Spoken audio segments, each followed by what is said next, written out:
Happy Friday morning, everybody. We've made it to the end of another week here on Morning Jocks. Conrad Van Order, Damian Mitchell here with you until 7 o'clock, getting you set for tomorrow's college football action. Week 4 on the way. I know I said this last week. We were going to be 25% of the way through the season. Now we're going to be a third of the way through the season after this week. So that's a sad reality for many of us, I understand, but it's been,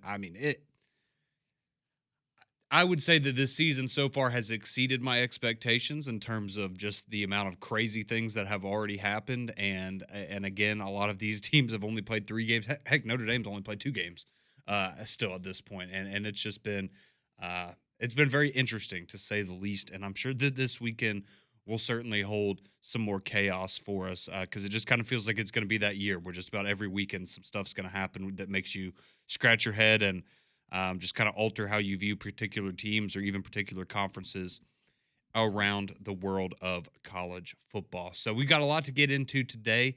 If this is your first Friday tuning us in, welcome. We appreciate you making us a part of your day here on Morning Jocks. But it's Final Score Friday. That's how we do things here on the show. And so what that means is you can send us text at 205-834-9450. That'll get you on the courtesy GMC text line, and you tell us what you think is going to happen tomorrow with your favorite team, maybe a team you don't like very much, whatever game it is that you're interested in. You can text us in your final score predictions, and we will read those throughout the show. Of course, Auburn, Oklahoma going to be the big one tomorrow in Norman. So we'd love to get your score predictions for that. But, hey, maybe you have a score prediction for Tennessee UAB. Maybe you think Memphis is going to beat Arkansas. Maybe you think that Florida is magically going to, hey, DJ Lagway threw 5 interceptions. He got him out of his system, not throwing another one the rest of the year. Watch out, Carson Beck. I don't know. Whatever's on your heart, whatever your gut's telling you for Final Score Friday, we would love to hear from you on the courtesy GMC text line at 205-834-9450. And, of course, coming up around 6:30, we are going to give you our picks. Me and Damon will give you our picks for the weekend and kind of give you a thought of where our head's at heading into tomorrow. And, of course, we always enjoy the engagement there. But we did have football going on last night for us to get to before we start looking ahead to tomorrow. You had college football, actually, last night because I know everybody was so locked into Rice and Charlotte. By the way, Rice won 28-17. Okay. That's my recap. Yeah, I got you. I was watching another game. Same. Just Same like here. I think the majority of us were. But congratulations to Rice. They are now 3-1 on the season. Charlotte falls to 1-3. But Rice does get a win 28-17 last night. Let's be honest. You're watching that game for one reason and one reason only. It's not because of the actual game. It's because you're hoping to get something out of the game. Degeneracy. In your pocketbook. Anyways, the other game that was going on last night was in the National Football League, of course. I'm sure this is what most of you were tuned into last night, just like myself and Damien, as the Miami Dolphins took on the Buffalo Bills, and a Bills team that was 2-0 going in, looked like arguably the best team in the entire NFL through the first 2 weeks of the season. On the other hand, the Dolphins looked like one of the worst teams in the NFL through the first 2 weeks. They were 0-2. Week 1 was awful. That was one of the worst NFL performances I've seen in a while from the Dolphins. They were horrible. Week 2, a little more competitive against the Patriots, but Tua turns it over late, not able to capitalize there, and they fell to the Patriots. Well, unfortunately, that would be a similar story for the Dolphins last night. But I got to give credit, the Bills are a significantly better team than the Miami Dolphins are. I think we would all agree with that. But Miami did certainly do their job of making it interesting for quite some time. So, you're all tied up 14-14 at halftime. It was a back and forth game.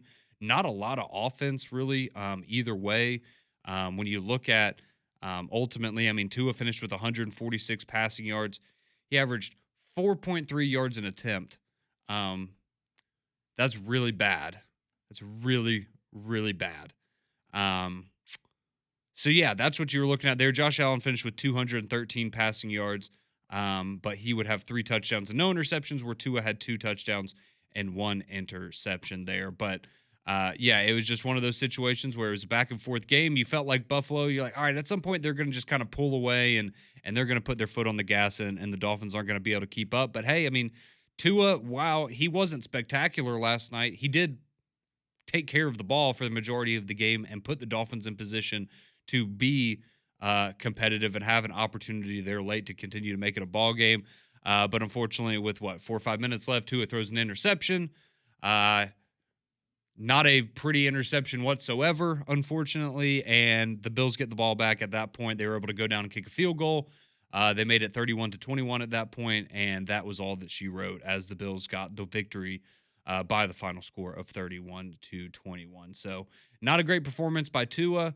The Dolphins, and again, like there was just, some of the stupid penalties and things that they get, and you see that stuff in college football, and it happens in the NFL too sometimes. But I guess, when you see a 19-year-old lose their cool a little bit, you're like, okay, that wasn't a smart play, but you can maybe understand a little bit more. Okay, they're still maybe not totally matured. Like they're just a little bit of hothead. But when you're in the NFL, like there's just no reason to be, throwing guys down after the tackle. I mean, you had a situation late with the Dolphins where Buffalo had it 1st and goal. They get a stop early on, actually lost a couple of yards.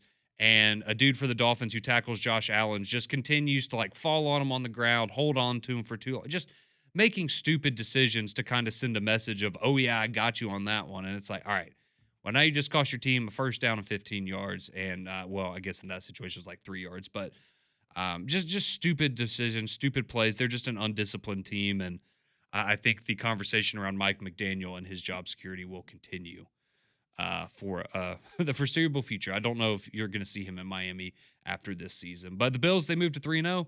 They look like the class of the AFC, to say the very least, and I think they're right up there with the Packers and Eagles as the very best teams in the NFL. So that was your Thursday night football action last night.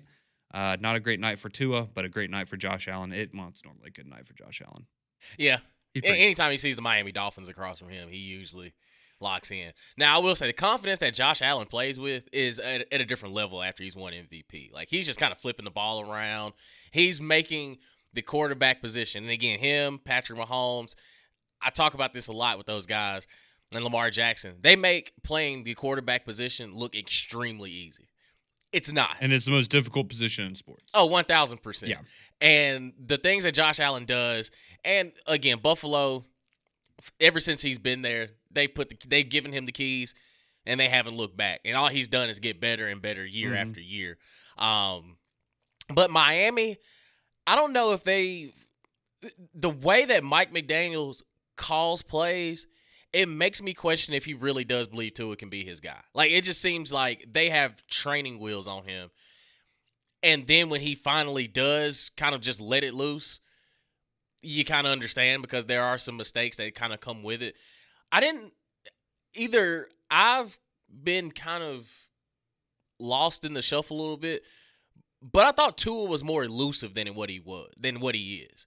Not to say that he was fast or anything, not to say he had quick twitch, but I felt like his escapability in the pocket was a little bit better than what it has been. Mm-hmm. Like, he looks slow. Like, he really does. And when plays break down, he's better off just getting out of the tackle box and just throwing it away because of trying to keep plays alive. He doesn't look that mobile. And when that interception was bad. Like, there's no way around it. No. There's no way around it. You can't have and that. it's just it's the way that they're paying him and the performance that you're getting on the field. It's not a good look for anybody involved. And the play calling, to me, I mean, if you're Devon Achane, I guess the only thing you're probably upset is the fact that you never got in the end zone because your production was through the roof yesterday. It felt like if Tua didn't see his first read, didn't see his second read, Achane was out there on the swing. Like, it just, I don't know if the reads are quick or maybe Buffalo was just playing, 80 yards back as far as keeping everything in front of them. But they took one shot to Tyreek Hill early in the game, and then every other pass was maybe 6 yards in the air. I mean, if you're Jalen Waddle, you kept the chains moving, but also they were 3rd and 3s, 3rd and 4s, and it's like, okay, you have all this speed, but you're not getting them the football. So I just think collectively the Miami Dolphins, if they don't turn some things around, it's going to be cut season because Mike McDaniel will not survive. No, I don't think that he will. He looks like, I mean, to be fair, right? His first couple years in Miami, like they did have some success, and those were the best years that you've had with Tua. And unfortunately, he got hurt both of those years and wasn't able to play the entire season. In one season, I mean, he might have, he was going to finish in the top 3 of MVP voting because that's how good he was, and that feels like that was so long ago now. And to your point, I think part of it as well is you saw there was one play last night where he fumbled a snap, and they were kind of talking about it on the broadcast, and you can tell he just, and I get it, right? For as many injuries as he's had and as severe as a lot of those head injuries have had, he just looks like his head's on a swivel at all time. Like, and not in a good way, not in a I'm aware of the situation, but in a like almost a little panicked at times. And he's just very aware of what's around him and making sure he doesn't get hit. He did have one good scramble on that third down that he converted, but I mean that was it, pretty much. But I mean, I guess that's better than nothing. But yeah, not great when you're paying a guy $53 million a year and he's averaging 4.3 yards an attempt. Look, it's my guy right there, but got to be better than that. There's no doubt about it. So, going to be a long season for the Miami Dolphins. Don't think they're going to win a lot of football games this year. Well, Tua didn't reach 100 yards till, midway through the fourth quarter through the air? Yeah, I think there were, because I remember they called it out on the game. I think there were 12 minutes left in the game. Something like that. Not good, man. Not a good look, and it's not a good look when you're paying him $53 million and you're paying Tyreek Hill $30 million, and you're getting 4 yards an attempt and 5 catches for 49 yards. Yeah, from your star receiver. So not a great look there. But that's your recap of what happened last night on the gridiron, and now we will turn our attention to what we have coming up this weekend. Of course, just a reminder, if you're just now joining us, it's Final Score Friday, so send in your score predictions to us, 205-834-9450, and we'll read those off the Courtesy GMC text line throughout the show today. But we did have some news yesterday in SEC country. We also have the latest injury news for you ahead of Auburn's big showdown with Oklahoma on Saturday. That and more from an exciting Week 4 of college football. That's all coming up next here on Morning JOX.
6:17, welcome back into Morning Jocks here on your Friday morning.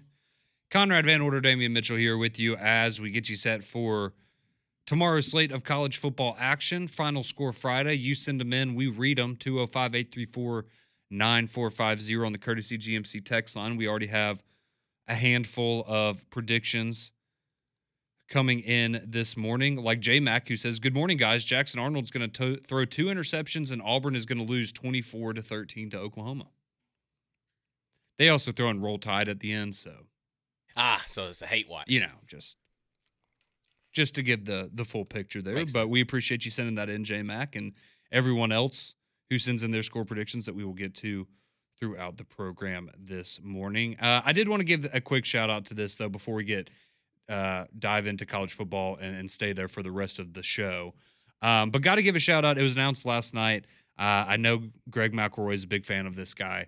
But Clayton Kershaw announced that he's going to retire at the end of the season. And very quickly, just wanted to say, for my lifetime, when I was younger, got to see, kind of the tail end of Roger Clemens and Randy Johnson and those guys. But in terms of, I guess, the players that I've seen their entire career in my lifetime, I've been watching baseball closely his entire career. He is the best pitcher I've ever seen. In terms of, he is one of a kind, and the fact that he has been doing this for 17 years, all the Cy Youngs. Look, I don't love the Dodgers, but I was happy when they won the World Series because I wanted Clayton Kershaw to have a World Series because he deserved one. But that was announced yesterday, so a final run for him here in the postseason with the Dodgers. We'll see how it goes for LA, but wanted to give him a quick shout out because he is one of the very best baseball players of the modern era, in my opinion. And for my money, he is the best pitcher of my adult life, I guess you would say, or teenage through adult life. So quick shout out to him there.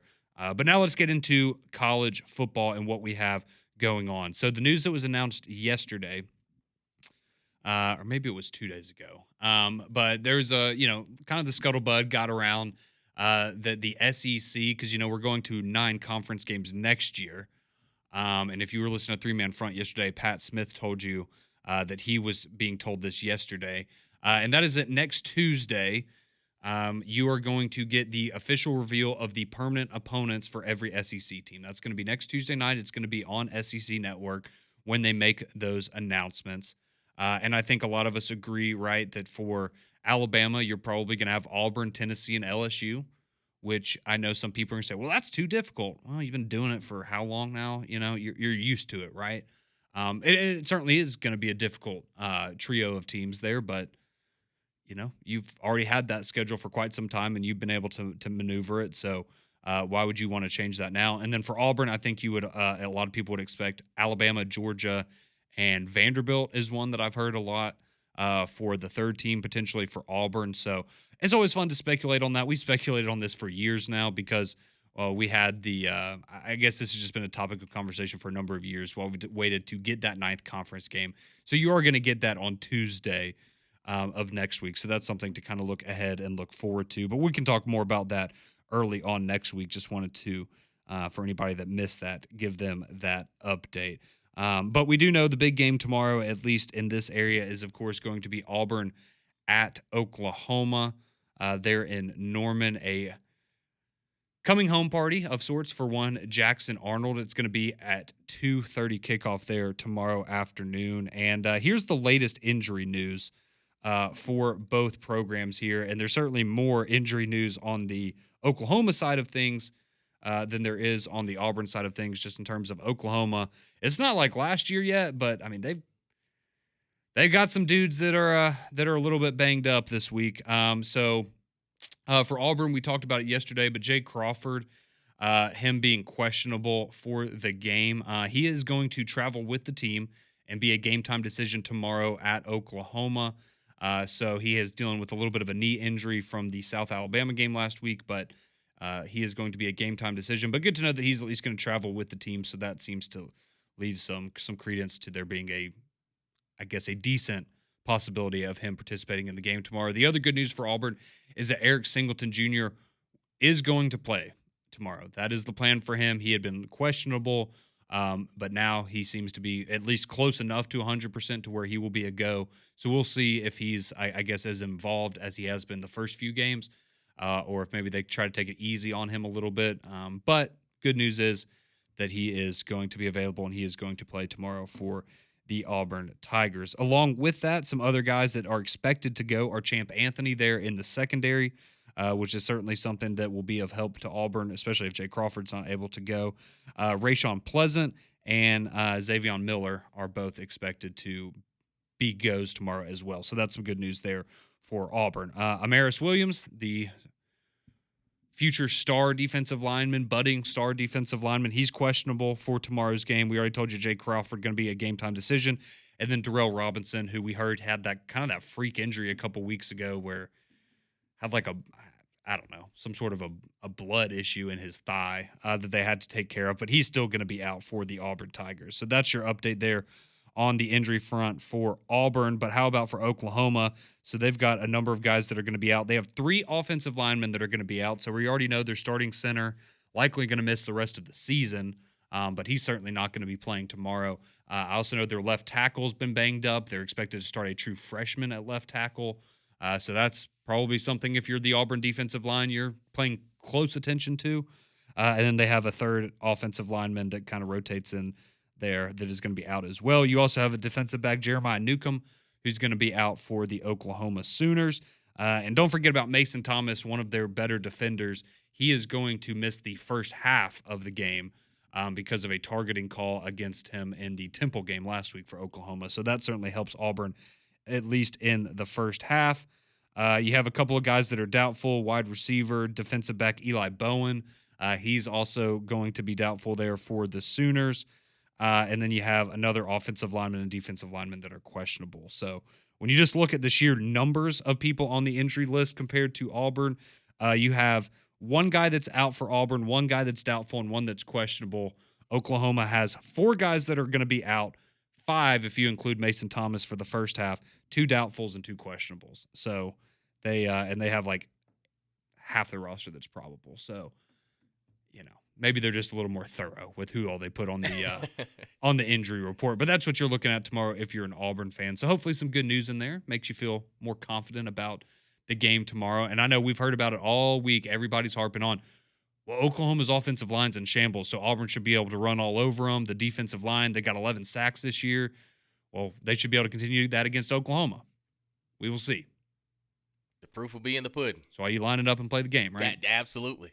But, yeah, I mean, it's going to be difficult. You know, starting a true freshman in an important position on the field, it's a mountain you're going to have to climb because you're going to have to look at Keyron Crawford and Keldrick Falk. You got to make sure you communicate on the offensive line, like, hey, I may need some help out here. You tapping your guard, like, hey, check out here with me, man. Just make sure I'm straight. But again, you know, with the level of expertise that is at the quarterback position for Oklahoma with John Mateer, the less you put on the freshman, the better. And I think the decision making from John Mateer can be questionable at times, but his escapability in the pocket, it's not going to be that big of an issue until it is. Until, you know, Keldrick Falk has a couple sacks or a bunch of pressures from that left side, or, you know, Keyron Crawford, whoever they put out there on the edge. When they start wrecking shop, then you're going to understand, like, there's a true freshman starting at left tackle. Mm-hmm. But as long as John Mateer gets the ball out quick, smart, sound, they should be fine. But I do think that if you're Auburn defensively, if you're DJ Durkin, you may want to ramp up the pressure a little bit. But that puts a lot of pressure on your secondary that, hey, if they don't get back there, we got to make sure coverage-wise we're in our spots and we are covering a bunch of ground. Because this Oklahoma receiving core arguably is probably the best that you've seen up until this point. Not to say that Baylor's wasn't good, but a lot of it was Sawyer Robertson throwing them open, and they did have Michael Trigg, who was, I mean, a genetic freak. But I think the collection of receivers you're going to see from Oklahoma, you got to make sure in your secondary you're on your toes. Yeah, I think they're certainly better or more well-rounded, I think, at the pass catchers. But I do think tomorrow, right? If we're sitting there at about 6:30 tomorrow afternoon and Auburn's walking away with a victory, you're going to look at it and go, it's because Auburn won the trenches on both sides. And you could say that about a lot of games in the SEC. We harp on how important the trenches are, but I definitely think right? If you're able to make John Mateer uncomfortable, and we know how mobile he is. So, are you able to get sacks on him? Are you able to just consistently create pressure? We've talked about it this week already. He has a turnover in every game so far this season. Can you capitalize on that if you're Auburn?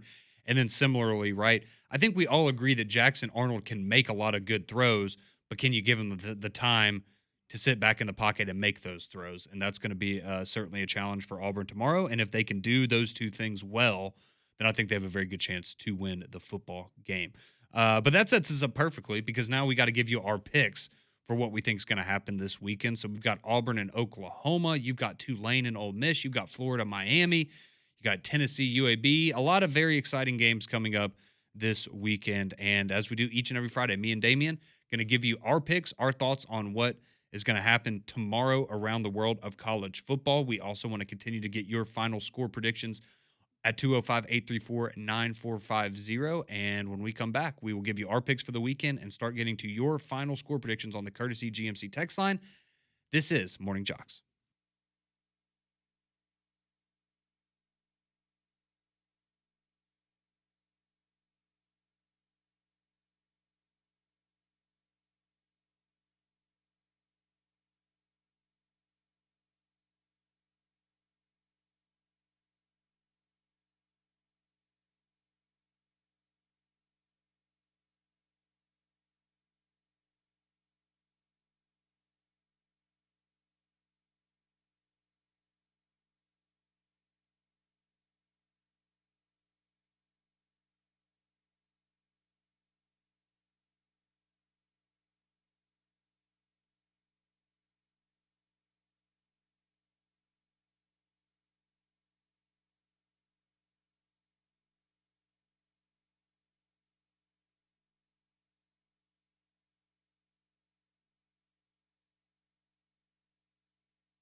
Welcome back into Morning JOX 632. Appreciate you making us a part of your morning each and every day here on JOX.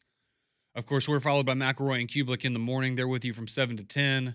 Then three-man front 10 to 2. And Paul Feinbaum, of course, takes you into the weekend from 2 to 6 right here on JOX. So we're about to get to our picks. Me and Damien do this every Friday, give you some of our picks for the games we're most excited for this weekend. But we also have a lot of you chiming in on the courtesy GMC text line 205-834-9450 with some final score predictions, like Nick from North Birmingham, who always gives us a full batch of games. So he has 4 predictions for us this morning. He's going Ole Miss 34, Tulane 31. Okay. He's going Auburn 35, Oklahoma 28. Okay. He's going Nebraska 28, Michigan 17. Interesting. And he's got Miami beating Florida 40-20. Oh, boy. Appreciate those predictions there, Nick. Greg in Athens, he says Arnold hasn't made deep throws yet for Auburn. Oklahoma's going to win 38-21. The Auburn DBs are not going to be up to the task. Let's see. This one says John Mateer has gotten so fat off a bad Michigan team that dropped 3 interceptions. I don't trust him. If Auburn wins, it will be because of turnovers. He will turn the ball over at least once. Now, yes, he does have a turnover in every game this year. Yes, you can go back and look at the Michigan game, and there were opportunities for that defense to turn him over. And they didn't, and if you want to fall back on that, you absolutely can. I will just say this. There have been so many people this week that have texted in, John Mateer sucks. Why are y'all gassing this dude up? Watch the dude play, because you're going to watch him tomorrow. I promise you, this dude is a very talented quarterback. I'm not saying that means that Auburn's automatically going to lose the football game and he's, Joe Burrow or Tim Tebow 2.0, but he's a good quarterback. And and look, I get it. They haven't played a very interesting schedule. I just think there's a lot of people that if you were being honest right now, you would have to put your hand up and say, yeah, I haven't watched him. That's all I can really gather, is that you haven't truly watched John Mateer play. And I think people have a revisionist history on how that Michigan game really went. Because people have been saying, oh, well, Justice Haynes ran for 120. Justice Haynes had one big game, one big carry, and a 75-yard touchdown run. And if you really watch it, it was because Oklahoma just misfit the run game. He also almost punched his quarterback in the face. Yeah, and then outside of that, he did nothing. He did absolutely nothing. He had 19 carries for 125 yards. He had 1 carry for 75 yards and a touchdown. So he had 18 carries for 50 yards. Outside of that one play that was a busted defense. That's all it was. It was a busted assignment. Yeah. And again, if you haven't watched Oklahoma play, I understand. Temple, Illinois State, completely understandable. But if you really watch the Michigan game, and again, yeah, John Mateer almost threw 3 interceptions. He could have had 5 touchdowns probably in the first half as well. That game could have been sideways quickly. And they still, and imagine this, as bad as they played, as inconsistent as they played, they won by 11 points. That, like, let's not forget that part of it. It's, they looked terrible and still won by double digits, won by 2 possessions. So I understand a lot of people you're not buying the John Mateer hype because of one game, but I'm telling you, you're going to see tomorrow that, okay, This guy's got a little something different than a lot of these other quarterbacks in college football right now. Yeah, he's a good player. He certainly is. But hey, look, we've seen Jackson Arnold play at a very high level as well. And the one thing that I think we would all agree on is Jackson Arnold has done a much better job this year of taking care of the football. He has not turned it over, whereas John Mateer has turned it over a few times. And so if you're Auburn, right, I think that's one of your keys to victory is if we can protect the football, if we can't turn it over and we can force, even if it's just one Oklahoma turnover, that can alter the entire outlook of the game. So we'll see. It's going to be an exciting one tomorrow, and it will be one of the games that we give you our picks for right now as we dive into the slate for week 4 of college football. Let's start off with an early game tomorrow. I think this one's an intriguing one, especially with, Arkansas trying to bounce back from last week. I thought they were going to win that game against Ole Miss, but of course they have the fumble late that gave the win away to the Rebels. So now Arkansas, they're traveling to Memphis to take on an undefeated Memphis Tiger team. Arkansas is a 7.5-point favorite. But as we know, Memphis is very, very good. But I do think you've seen, seeing what Taylor Green did against Ole Miss, who knows? Maybe we have a Taylor Green versus UAB performance left, like last year where he was terrible. But he seems like he's gotten more consistent, and he just seems better. He looks better. He looks more in command of the offense. And he has been one of the very best quarterbacks in the country so far this year. So I like Arkansas. I think they'll go. They're a little ticked off after last week. I think they go and kind of lay it on thick. Yeah, I'm with you 100%. I think what Arkansas showed themselves and kind of showed everybody else in the SEC and college football is they can score with the best of them. And if you can't match their offensive firepower, they'll lay 40 on you real quick. And I'm with you. I think Taylor Green, and I had big hopes for him coming into the season, and he's done nothing but it almost essentially exceeded my expectations of how comfortable he really looks. Yeah, there's a few errant throws there, but everybody has those. But I think collectively, Arkansas, they feel like they let this one get away with Ole Miss. Yes. And I'm saying that as an Ole Miss fan, I felt like they let that one get away from them, and you feel bad for whoever was coming in after that. And it just so happens to be Memphis, but I think Arkansas handles their business and beat them at least by 2 touchdowns. All right, coming up tomorrow at 2:30, the game Damien's most excited for, obviously, because, it's his favorite team now. But you've got Tulane traveling to Oxford, Mississippi to take on Ole Miss. The Ole Miss team we were just talking about, they got that win over Arkansas. Ole Miss is a 13.5-point favorite at what I'm looking at right now. And I think Ole Miss is going to win the game. Give me Tulane to cover that, though, because, Ole Miss has kind of played with fire the last couple of weeks now. And, I still think they're a very good team. Trinidad Chambliss is going to start again for Ole Miss this week in place of Austin Simmons. But, yeah, I like give me John Summerall and Tulane to cover. Maybe it's still a 10-point win or something like that for Ole Miss. But, yeah, I think Tulane's good enough to cover. And as you heard Lane Kiffin say the other day, he expects John Summerall to be in the SEC next year. So he's not taking this game lightly. No, and that's why I think Ole Miss wins big. I think they win comfortably because he understands what Tulane can present. And you also look at what the rest of the schedule holds for you because LSU is coming in right after that. So I think for Ole Miss, whether you start Trinidad Chambliss or Austin Simmons, what that offense does is put a lot of points on the board. You really got to find a way to slow down Ole Miss, and I just don't think Tulane has enough defensively to go point for point with them. Now, Ole Miss defensively has some things they need to iron out, and I think this is a good week. And again, I love John Summerall. We just had him on Mac and Cube a couple days ago, and I think that Tulane is a great story. I do. But I don't think right now they have quite enough to really make this a ball game. I can see them being extremely competitive, but I do think Ole Miss eventually kind of pulls away late, and I think Ole Miss covers as well. All right, and then we have at later in the afternoon at 6 o'clock, you're going to get South Carolina at Missouri. So, of course, South Carolina coming off the beatdown against Vanderbilt last week. Looks like Lenore Sellers is – again, it looks like he's still going to be more of a game-time decision, but he has been upgraded to probable. So there is an expectation that he might be out there for South Carolina. Looks a lot better now than it did at the beginning of the week. How about that? So I think South Carolina is planning on him being in there. Certainly if Luke Doty's in there, that probably changes how a lot of people feel about this game. But Missouri, a 9.5-point favorite at home.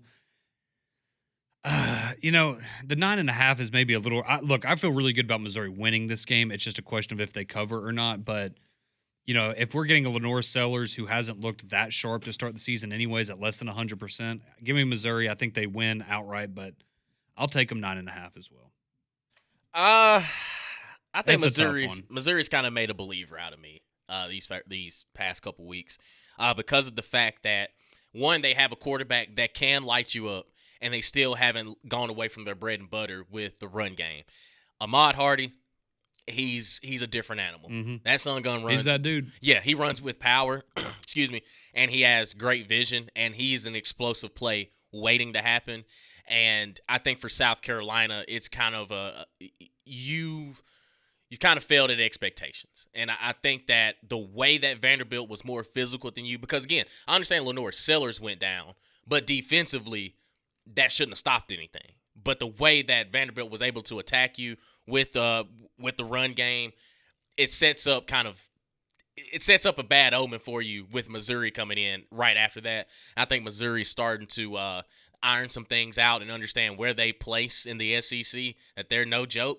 I think Missouri handles. I think Missouri wins pretty convincingly over South Carolina this weekend. Yeah, I think Missouri's, need to see it in SEC play, but they've certainly impressed me so far through the first 3 games of the season. All right, I'll be honest, I don't have high expectations for this one, but you have Florida playing at Miami down there at Hard Rock. Miami's a 9.5 point favorite. I'm basically just fading Florida right now. We'll see if they can pull some things together, if DJ Lagway can look more like the Lagway we saw last year. But until that happens, yeah, I mean, Miami looks excellent. Florida does not. I think Miami wins big. Yeah, I'm with you.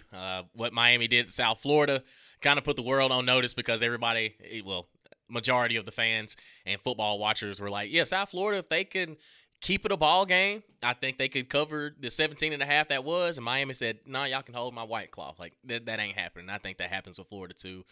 DJ Lagway, he is in the gutter. After a 5-interception performance, and then the next week to follow that up with a top 5 team in college football, nah, I'm not feeling it either. I think Miami wins big. Yeah, probably not going to be pretty, but that schedule, I mean, again, through the first part of the season has just been brutal for the Florida Gators. All right, and finally, Auburn and Oklahoma there in Norman. That's going to be a 2:30 kick on ABC. You'll also be able to hear it here on the JOX family of networks as well. Oklahoma now, depending on where you look, a 7 or 7.5 point favorite. And I'll tell you, that changes how I would pick this game. For me personally, I think Oklahoma is going to win this game. I think it is going to be a 1-possession game. So if you are looking at it from that perspective, if it's 7.5 Oklahoma, I would take Auburn in the points. And I do think there's a very real chance for Auburn to win this football game. But, you have home field advantage if you're Oklahoma. I think John Mateer is a little bit better than Jackson Arnold at the quarterback position. And I think also, for Jackson Arnold, it's just dealing with the emotions of going back to Oklahoma. Not saying that he can't, but I think it's a fair question to have because for anybody, that's going to be a difficult situation. So, I still have some questions about the Auburn secondary.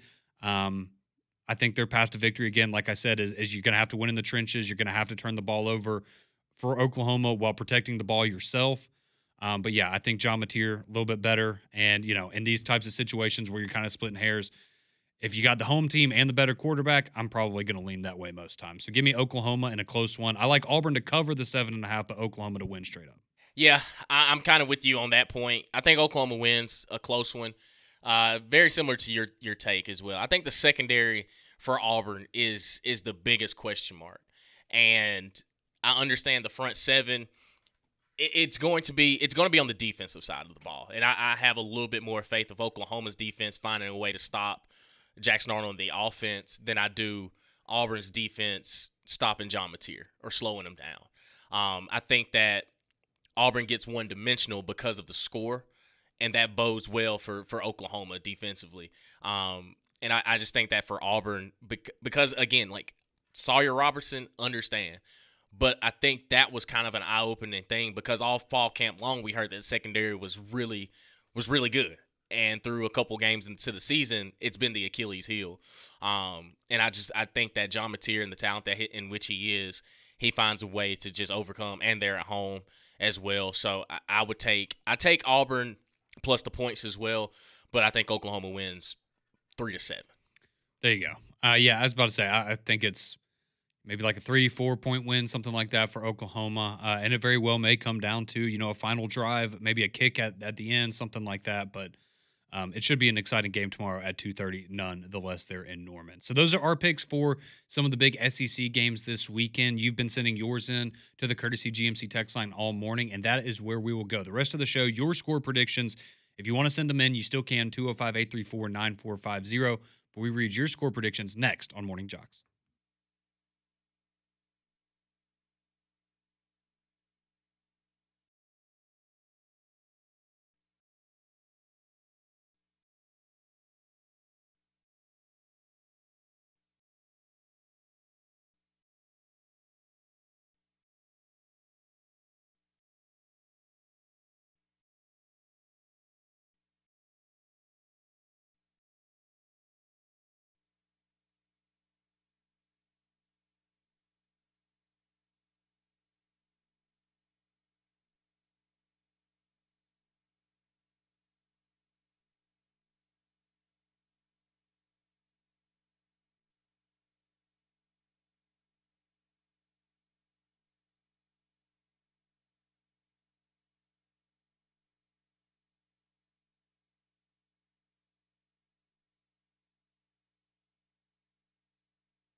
Few more minutes to go here on the Friday edition of Morning Jocks.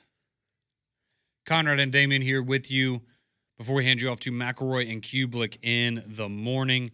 And we just gave you our picks for the weekend, a number of SEC games coming up tomorrow. And now we go to the Courtesy GMC text line, and that is where we will stay for the remainder of the program as we have so many score predictions from you guys, and we want to get to all of them.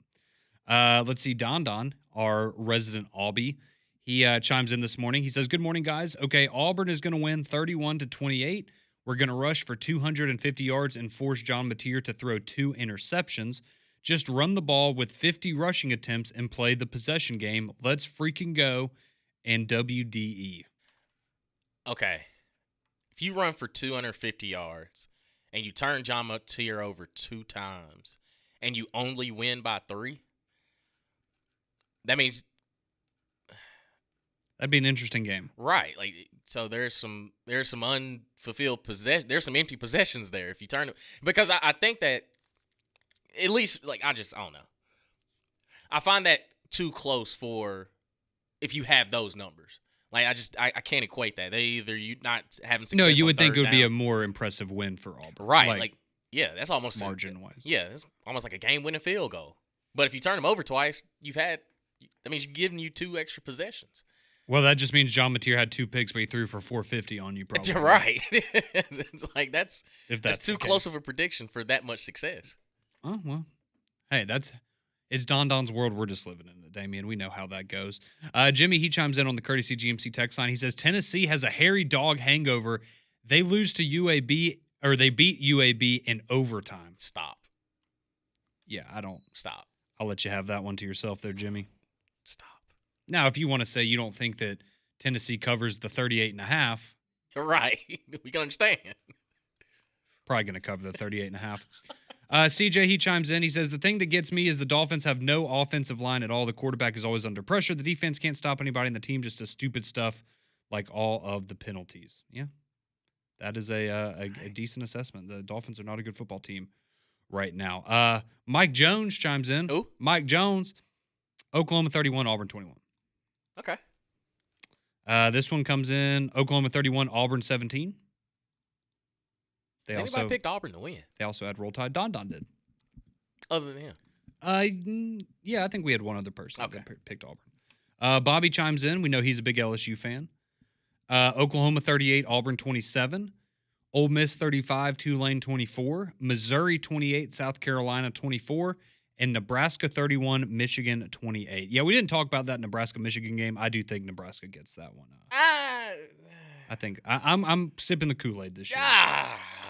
Now, if they lose that game, then I'm done for the rest of the year, and we're not playing that game. But I'm just not. I'm not there. I'm not there. Dylan Raiola, I don't know what it is, and it's. Yeah, I kind of do know. You don't like the fact that he dresses like Patrick Mahomes? It's the Patrick Mahomes cosplay, man. Mm-hmm. It bothers me to my core. Like, he's reaching. If he continues to play the way that he does, he's reaching Kellen Mond status for me. Like, I do not like watching him play quarterback. Yeah, and nobody wants to be Kellen Mond status for Damien because that means you don't exist, essentially. Let's see. Grumpy the bus driver chimes in, says Cam Coleman has a coming out party on Saturday. It's Auburn 37-24. Okay. Let's see. Fat Joe says, let's see. My prediction is the Auburn Kittens get beat by double digits tomorrow. That's disrespectful. Let's see. This one says, everyone watched Oklahoma versus Michigan. The glaze is just too much for Oklahoma. All right. A lot of people not buying into the John Mateer hype. This text says Oklahoma 24, Auburn 17. Bennett chimes in. He says, Tulane over Ole Miss 22-21. Stop. Texas Tech over Utah. Auburn over Oklahoma 38-34. And Miami over Florida. And Napier gets fired this weekend. Wow. Appreciate all y'all chiming in there on the text line. We're back Monday at 6. Mac and Cube in the morning. They're next.